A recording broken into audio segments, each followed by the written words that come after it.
Hey guys, what's up? Just wanted to do a quick review on the Polar Loop. I did have the Garmin Vivo Fit. If you've been following my videos, you know that I did a review on that, but I wasn't able to really have any kind of experience with it because I didn't have the correct software on my computer or on my phone. So I was unable to get past the setup process, therefore I didn't have any kind of, I have no review on that at all. So I ended up going with the Polar Loop. The reason I went with the Polar Loop is because I don't like Fitbit. It's a company that's going downhill. Their products aren't really that great anymore. I had a lot of returns on Fitbits in the past couple weeks, and I'm just not interested in a Fitbit. But the Polar Loop also is the only other one besides the Garmin Vivo Fit that lets you connect to a heart rate monitor, and that was important to me for training purposes. So ended up going with the Polar Loop. This is what it looks like after you size the band. It does come, I wish I would have done this video before I cut the band, but it does come with a super long band and a ruler that you put around your wrist and measure, and then you cut it to customize fit your arm. So this fits my arm perfectly. It's customized just for my arm. The clasp is a lot nicer on this one than any of the other fitness trackers, even the Garmin Vivo Fit. It's metal, and it does have like the actual snap and then the push release right there. If you've ever wore, well, the first thing that comes to the top of my head is like Fossil watches, because that's very similar to this clasp.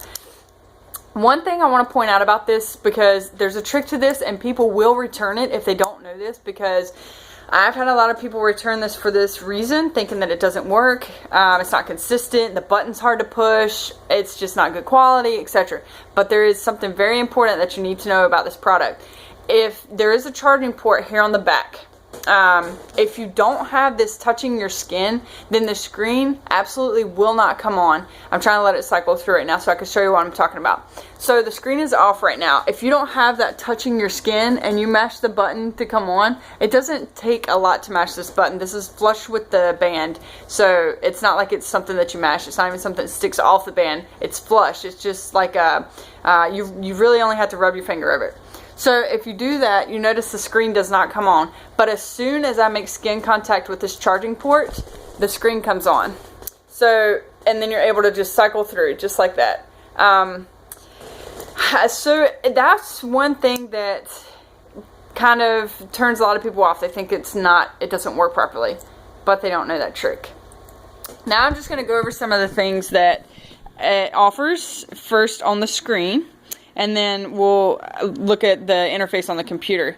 So if you mash the button, it doesn't stay on. The display does not stay on very long, but just long enough for you to see what you need to see, and then it cuts back off.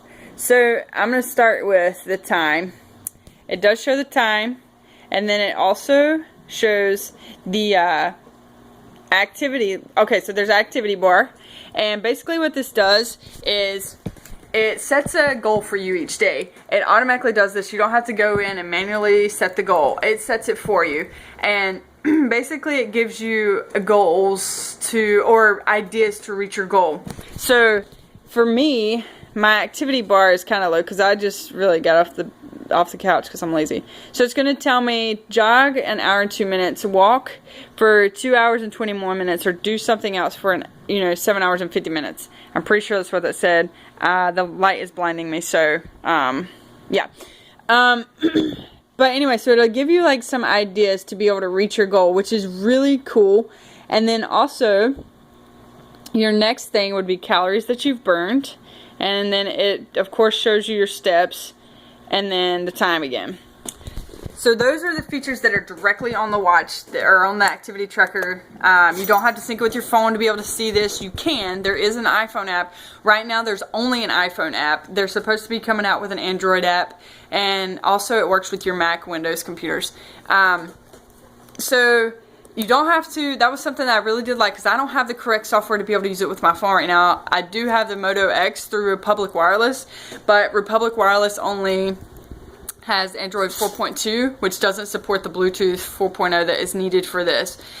So as soon as they come up with an update, and then also, Polar has to release an Android app, then I'll be able to sync it up with my phone. So it was really important for me to have a fitness tracker that I didn't have to sync with my phone, and this one I don't have to because it's right there on the screen. The next thing that I wanted to tell you about it is it does have really good battery life. It says it lasts about 5 to 7 days. I found that I can get probably right around 5 or 6 days out of it, as long as I'm not syncing it continually, like a lot with my heart rate monitor. If I sync it a lot with my heart rate monitor, I can get about 3 or 4 days out of it. Also, if you're going to sync it with an app, you're probably not going to have quite as much battery life. It is a rechargeable battery. It's not, I use a replaceable battery.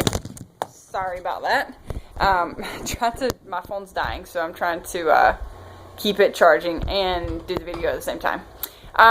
So you have to recharge it. You do it via, let's see if I have the cord in here. So you do it via this cord that comes with it. There's a place here on the back that, or on the charging cord that you hook up to the back, and it kind of fits in like the, I don't know, it's magnet, like the MacBook Pros that you've seen, like the charging ports on them. That's basically what it is. And then it plugs into your computer and you can charge it. Now I'll let you look. I'm going to take you through some of the interface stuff. I've already logged into my account, so don't laugh, but hopefully this is going to focus really good. So it gives you the month calendar. There's a bunch of stuff here. There's a feed where you can go and find people in your area that are doing workouts. You can see their tracks and stuff like that, their routes that they're doing. Explore is, I haven't really done a whole lot with these two things yet. I've mostly just focused on the diary. And the diary gives you this right here, this layout, and it tells you each day how close you were to meeting your goal, or how far you were from meeting your goal. Hopefully I can get this thing to focus good. But I do want to pull up one of these because I want to show you exactly what I am talking about when I mean goals. So I'm going to I'll pull up March 10th. Alright, so this was March 10th. I did have an inactivity alert. Now, if you have this going to your phone, it'll send you an alert saying, hey, you've been sitting still too long. You need to get up and move around. But I don't, so I didn't know that this inactivity alert was there until I logged in or plugged my activity tracker up to sync it. But it will give you inactivity alerts. But the coolest thing with this polar loop, is that it knows the difference between you sitting, standing, running, walking, and sleeping. So over here you can see the summary. It did calculate 9 hours and 32 minutes of active time tracked. This was how many steps that I took during that particular day, how many calories I burned. I had one inactivity alert, and I slept for 6 hours and 2 minutes. It's not a super detailed sleeping tracker, but it does give you an idea. Like you can see, let's see if I can get this close enough where I can, you can kind of see here where everything in white was basically when I was sleeping or laying down, like sleeping. Here you go. 6 hours and 23 minutes there. So everything in white was when I was sleeping. Now you could tell, like right here, I had a little bit of gray. Had some gray here. There's a little bitty slender line of blue right here. And you can kind of match it up here and see, it kind of tells you like when you've gotten up or when you're moving around in the middle of the night. So that's really cool. And then, of course, like I said, it'll tell you when you're sitting, standing, and running. And then over here, it'll tell you whether you did good for the day and all that, and whether it's going to benefit you health-wise. Also, if you hit this directional button, it'll tell you how much of your daily your daily goal you met, the percentage. And here you can kind of go into a little bit more detail. There's another thing here. Let me find it. I'm sorry. Training summary. I'm still trying to get used to this. I didn't have any heart rate zone stuff and all that tracked here because I didn't wear it on this day. Let's pull up the 19th because I did wear the heart rate monitor on the 19th for a session. So if you wore the heart rate monitor during a session, it'll track that. It'll tell you basically how long you were in the fat burning zone, how long you were in the fit zone. Also, it should read out your heart rate and all that stuff. how many calories you burn. Another cool thing with this is if you're wearing the heart rate monitor, it will tell you, automatically read your heart rate, and it'll flash on the screen whether you're in the fat burning zone or whether you're in the fit zone. And then you can adjust accordingly. I do really like the Polar Loop. I think that it is by far the best product on the market other than the Garmin Vivo Fit, which I can't really speak for because I haven't had any experience with that. If you have any questions or comments, you can comment